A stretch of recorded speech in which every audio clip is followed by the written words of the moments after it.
आज मैं आपको जो सत्य अनुभव बताने जा रहा हूँ वो सुनकर आप दंग रह जाएंगे। यह अनुभव है नंदापुरी यहाँ रहने वाले सेवक विनोद जी दमाहे इनका। विनोद जी के परिवार में उनकी पत्नी और उनके 2 बेटे ऐसे 4 लोग रहते थे। विनोद जी एक निजी कंपनी में कार्यरत थे। उनकी एक आदत थी कि वो हमेशा ड्यूटी पर जाने के पहले भगवान को प्रणाम करके ही बाहर निकलते थे। आज भी उन्होंने ड्यूटी पर जाते समय प्रणाम किया और कहा कि हे भगवान बाबा हनुमान जी और महान त्यागी बाबा जुमदेव जी, मैं अपने ड्यूटी पर जा रहा हूँ और आपसे विनती करता हूँ कि मैं जैसे घर से सुरक्षित जा रहा हूँ वैसे ही मैं सुरक्षित घर लौट सकूँ और मुझ पर कोई संकट ना आए, और मैं अपने परिवार को आपके जिम्मेदारी पर छोड़कर जा रहा हूँ। उन पर कोई भी संकट मत आने देना, मेरे परिवार की रक्षा करना बाबा। इस प्रकार उन्होंने योग मांगा और जयघोष करके विनोद जी दोपहर में 2:30 बजे घर से निकल गए। उनकी ड्यूटी 3 शिफ्ट में रहती थी, कभी दोपहर, कभी सुबह तो कभी रात। तो उस दिन विनोद जी ड्यूटी पर गए और उनके जाने के बाद उनका बड़ा लड़का कॉन्वेंट से घर वापस आया और खेलने के लिए बाहर चला गया। उसके साथ विनोद जी का छोटा लड़का भी खेलने गया। उनके घर के पास एक नहर था जहाँ पर दोनों भाई अपने दोस्तों के साथ खेल रहे थे। विनोद जी का छोटा लड़का नहर के पास खड़ा था। उतने में साथ में खेलने वाले किसी लड़के ने उसको धक्का दे दिया और वह नहर में गिर गया। वो लड़का सिर्फ 2.5 साल का था। ना तो वो तैर सकता था और ना ही किसी को अपनी मदद के लिए पुकार सकता था। वो नहर भी 4 से 5 फीट तक पानी से भरा हुआ था। इतना पानी देखकर उस डूबते हुए बच्चे को बचाने के लिए कोई भी पानी में नहीं गया। ये सब बातें बड़े लड़के ने अपनी माँ को बताई कि माँ, भाई नहर के पानी में गिर गया। जब तक माँ उस जगह पर जाती तब तक विनोद जी के चाचा के बेटे ने पानी में कूदकर अपने भतीजे को बचाने की बहुत कोशिश की, पर वह कामयाब नहीं हो पाए क्योंकि वह लड़का नहर के पानी में डूबकर पायली में चले गया था। यह देखकर विनोद जी की पत्नी और उनका भाई पायली की दूसरी तरफ पानी में जाकर खड़े हो गए और उस बच्चे के आने की राह देखने लगे। तब तक वहाँ पर बहुत सारे लोग इकट्ठा हो चुके थे।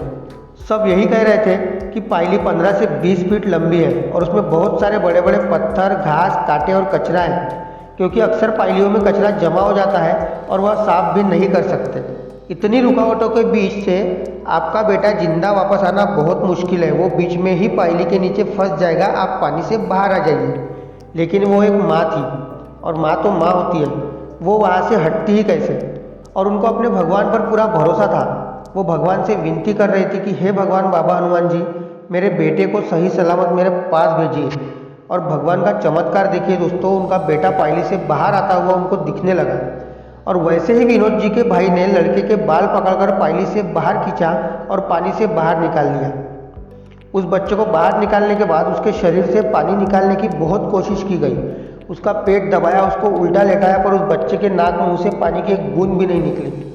देखिए सेवको, 2.5 साल का बच्चा 4-5 फीट पानी के अंदर डूबा था, फिर भी बाबा ने उसके शरीर में पानी नहीं जाने दिया। इसका अर्थ यह है कि बाबा उसकी रक्षा कर रहे थे, तभी वो लड़का पूरी तरह से सही सलामत था। वो ना बेहोश हुआ, ना उसे कोई खरोच आई और ना ही उसे डॉक्टर के पास ले जाने की ज़रूरत पड़ी। वहाँ खड़ा हर शख्स यह ताज्जुब से देख रहा था क्योंकि उनके लिए ये सब किसी चमत्कार से कम नहीं था। ये सब बातें पत्नी ने विनोद जी को फ़ोन करके बताई। तब विनोद जी अपने बेटे के सही सलामत होने की बात सुनकर सोचने लगे कि मैंने घर से निकलते वक्त बाबा हनुमान जी और बाबा जुमदेव जी को विनती की थी, मेरे परिवार पर आँच मत आने देना और उनकी रक्षा करना। और सच में भगवान ने मेरे शब्दों पर कार्य किया और मेरे बेटे को इतने बड़े संकट से बचाया। विनोद जी ने भगवान को धन्यवाद दिया और जब रात को 11 बजे ड्यूटी से घर आए तब रोज की तरह सबसे पहले भगवान के प्रतिमा के पास जाकर प्रणाम किया और कहा कि मैं ठीक से ड्यूटी से घर पहुंच गया हूं, और अपने बेटे की जान बचाने के लिए फिर से धन्यवाद दिया। और फिर वो अपने बेटे को देखने गए तो बेटा रोज की तरह शांति से सो गया था और उसके शरीर पर कोई चोट नहीं थी। तो सेवको, देखा आपने, इसी तरह हमेशा घर से निकलने के पहले भगवान को बताएं और बाबा ने दिए तत्व शब्द नियम का पालन करें, तभी बाबा हमारे साथ रहेंगे। और यकीन कीजिए, बाबा अगर साथ है तो हमारा कोई बाल भी बांका नहीं कर सकता। वीडियो को लाइक करें, सब्सक्राइब करें और ज़्यादा से ज़्यादा सेवकों से शेयर करें। नमस्कार जी, सभी सेवकों को मेरा आदरपूर्वक नमस्कार।